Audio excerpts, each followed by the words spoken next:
एक राजा था जिसका नाम रामधन था। उनके जीवन में सभी सुख थे। राज्य का कामकाज भी ऐशो आराम से चल रहे था। राजा के नैतिक गुणों के कारण प्रजा भी बहुत प्रसन्न थी और जिस राज्य में प्रजा खुश रहती है वहां की आर्थिक व्यवस्था भी दुरुस्त होती है। इस प्रकार हर क्षेत्र में राज्य का प्रवाह अच्छा था। इतने सुखों के बाद भी राजा दुखी था क्योंकि उसकी कोई संतान नहीं थी। यह गम राजा को अंदर ही अंदर सताता रहता था। प्रजा को भी इस बात का बहुत दुख था। वर्षों के बाद राजा की यह मुराद पूरी हुई और उसे एक पुत्र की प्राप्ति हुई। पूरे नगर में कई दिनों तक जश्न मना। नागरिकों को राजमहल में दावत दी गई। राजा की इस खुशी में प्रजा भी झूम रही थी। समय बीतता जा रहा था। राजकुमार का नाम नंदन सिंह रखा गया। पूजा पाठ एवं इंतजार के बाद राजा को संतान प्राप्त हुई थी, इसलिए उसे बड़े लाड़ प्यार से रखा जाता था। लेकिन अति किसी बात की अच्छी नहीं होती। अधिक लाड़ ने नंदन सिंह को बहुत बिगाड़ दिया था। बचपन में तो नंदन की सभी बातें दिल को लुभाती थी, पर बड़े होते होते यही बातें बदतमीजी लगने लगती हैं। नंदन बहुत ज्यादा जिद्दी हो गया था। उसके मन में अहंकार आ गया था। वो चाहता था कि प्रजा सदैव उसकी जय जयकार करे, उसकी प्रशंसा करे। उसकी बात ना सुने पर वो कोलाहल मचा देता था। बेचारे सैनिकों को तो वो पैर की जुती ही समझता था। आए दिन उसका प्रकोप प्रजा पर उतरने लगा था। वो खुद को भगवान के समान पूजता देखना चाहता था। आयु तो बहुत कम थी, लेकिन अहम कई गुना बढ़ चुका था।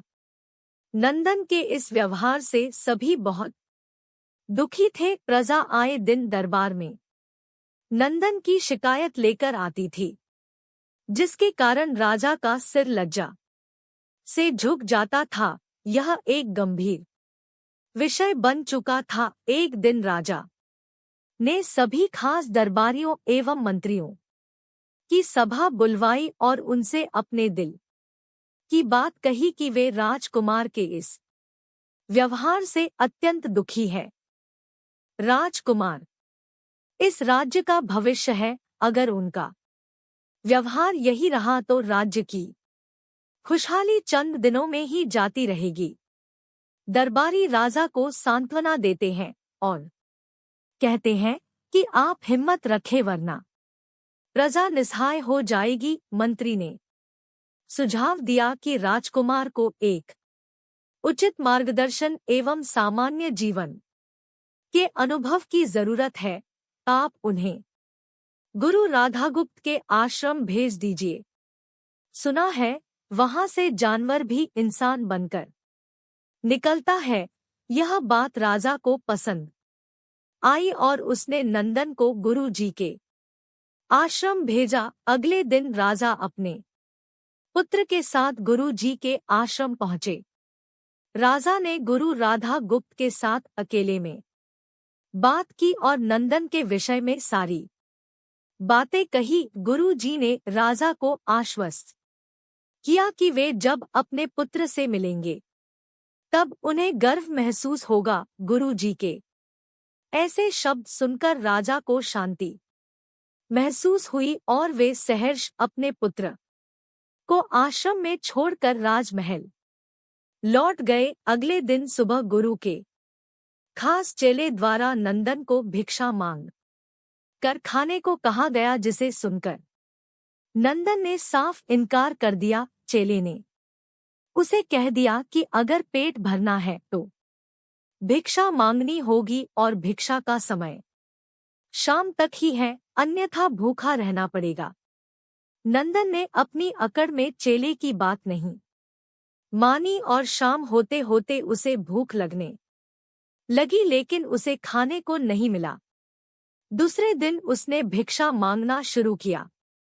शुरुआत में उसके बोल के कारण उसे कोई भिक्षा नहीं देता था, लेकिन गुरुकुल में सभी के साथ बैठने पर उसे आधा पेट भोजन मिल जाता था। धीरे धीरे उसे मीठे बोल का महत्व समझ आने लगा और करीब 1 महीने बाद नंदन को भर पेट भोजन मिला, जिसके बाद उसके व्यवहार में बहुत से परिवर्तन आए।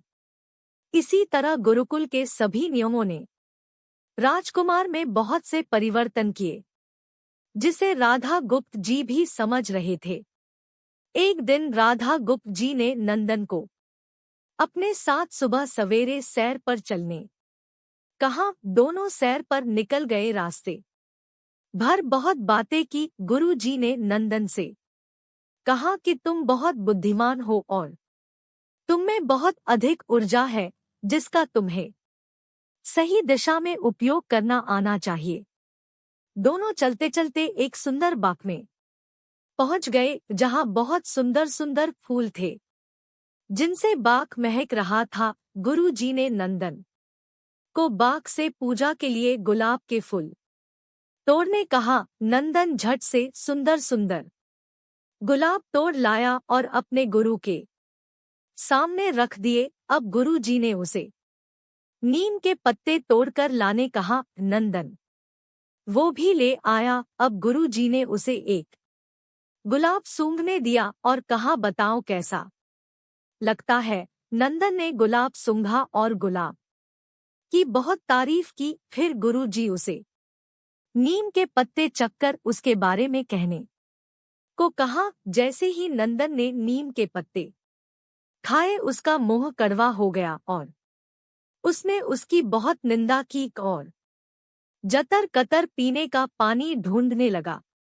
नंदन की यह दशा देख गुरु जी मुस्कुरा रहे थे। पानी पीने के बाद नंदन को राहत मिली। फिर उसने गुरु जी से हंसने का कारण पूछा। तब गुरु जी ने उससे कहा कि जब तुमने गुलाब का फूल सूंघा तो तुम्हें उसकी खुशबू बहुत अच्छी लगी और तुमने उसकी तारीफ की, लेकिन जब तुमने नीम की पत्तियां खाई तो तुम्हें वो कड़वी लगी और तुमने उसे थूक दिया और उसकी निंदा भी की। गुरु जी से नंदन को समझाया, जिस प्रकार तुम्हें जो अच्छा लगता है तुम उसकी तारीफ करते हो, उसी प्रकार प्रजा भी जिसमें गुण होते हैं उसकी प्रशंसा करती है। अगर तुम उनके साथ दुर्व्यवहार करोगे और उनसे प्रशंसा की उम्मीद करोगे तो वे यह कभी दिल से नहीं कर पाएंगे। इस प्रकार जहाँ गुण होते हैं वहाँ प्रशंसा होती है। नंदन को सभी बातें विस्तार से समझ आ जाती है और वो अपने महल लौट जाता है। नंदन में बहुत परिवर्तन आता है और वो बाद में एक सफल राजा बनता है। गुरु की सीख ने नंदन का जीवन ही बदल दिया।